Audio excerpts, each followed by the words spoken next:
इतिहास के सबसे बड़े युद्ध महाभारत की कहानी वो आपने सुनी ही होगी। इसके तमाम पहलुओं घटनाओं की छोटी छोटी कई कहानियां हैं। पांडवों और कौरवों के बीच धर्म और अधर्म को लेकर चले इस युद्ध का परिणाम काफी भयानक था। पहले ही इस युद्ध में पांडव जीत गए थे, लेकिन युद्ध के बाद उनकी दुनिया बदल चुकी थी। धर्मराज युधिष्ठिर और सर्वश्रेष्ठ धनुर्धर अर्जुन सहित कई योद्धाओं ने इस युद्ध में छल कपट का सहारा लिया था। 18 दिनों तक चलने वाले युद्ध महाभारत में हर दिन कुछ न कुछ विशेष घटित हुआ, जो लोगों के लिए आज भी शिक्षा, संदेश और उपदेश की तरह है। इस युद्ध के अंत में युधिष्ठिर ने अपनी मां कुंती को श्राप तक दे दिया था।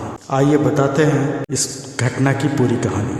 महाभारत के युद्ध के बाद सभी मृत परिजनों और रिश्तेदारों का तर्पण करने के बाद पांडव 1 महीने तक गंगा तट पर बैठे रहे। धर्मराज युधिष्ठिर को देखने और उन्हें सांत्वना देने के लिए कई महान ऋषि और संत के आने जाने का क्रम लगा हुआ था। इसी बीच नारद ऋषि भी युधिष्ठिर के पास गए और युधिष्ठिर की मन स्थिति के बारे में पूछा। नारद ने युधिष्ठिर से प्रश्न करते हुए कहा कि हे युधिष्ठिर, अपनी भुजाओं के बल और भगवान कृष्ण की कृपा से आपने इस युद्ध में विजय प्राप्त कर लिया है।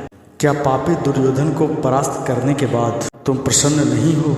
मुझे आशा है कि शोक और विलाप आपको नहीं सता रहे। युधिष्ठिर ने उत्तर दिया कि वास्तव में मैंने कृष्ण की कृपा, ब्राह्मणों के आशीर्वाद और भीम और अर्जुन की शक्ति के आधार पर इस युद्ध को जीत लिया है। फिर भी एक गहरा दुख है जो आज भी मेरे दिल में बैठा है। मुझे लगता है कि मेरे अपने लोभ के कारण ही इतनी बड़ी संख्या में स्वजनों का वध हुआ है। पुत्र अभिमन्यु की मृत्यु पर द्रौपदी का विलाप देख मैं जीत को हार मानता हूँ। युधिष्ठिर ने कहा, इन सभी योद्धाओं के वध के बाद मुझे पता चला कि कर्ण मेरा भाई था। उसका जन्म सूर्यदेव और मेरी माँ कुंती के मिलन से हुआ।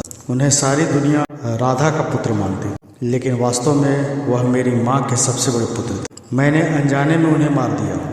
ये बात मुझे अंदर से खाई जा रही है। न तो अर्जुन और न ही भीम, न ही दोनों छोटे भाई जानते थे कि कर्ण हमारे सबसे बड़ा भाई है। हालांकि कर्ण जानते थे कि हम उनके छोटे भाई हैं। उन्हें इस बात की जानकारी भगवान कृष्ण और मेरी माँ ने दी थी। दुर्योधन के बाद उनके घनिष्ठ संबंधों के कारण वह हमारे पक्ष में नहीं आ सके। हालांकि उन्होंने हमारी जान नहीं लेने के लिए वचन दिया था। अगर मेरे पास अर्जुन और कर्ण दोनों होते तो मैं दुनिया को जीत सकता था। कहते हुए युधिष्ठिर भावुक हो गए और उनके आंसू बहने लगे।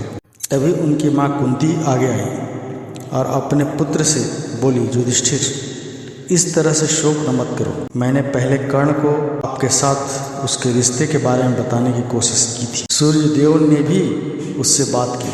हालांकि अपनी घनिष्ठ मित्रता के कारण कर्ण ने दुर्योधन का साथ नहीं छोड़ा। माँ कुंती की सांत्वना की बातें सुनी तो युधिष्ठिर अपने क्रोध और शोक को शांत नहीं कर सके। धर्मराज युधिष्ठिर ने अपनी माँ कुंती से कहा कि आपने इतनी बड़ी बात छिपाकर हमें अपने ज्येष्ठ भ्राता का हत्यारा बना दिया। युधिष्ठिर ने क्रोध में आकर अपनी माँ कुंती के साथ समस्त नारी जाति को श्राप देते हुए कहा, मैं आज समस्त नारी जाति को श्राप देता हूँ। वे अब चाहकर भी कोई बात अपने हृदय में छिपा कर नहीं रख पाएंगे।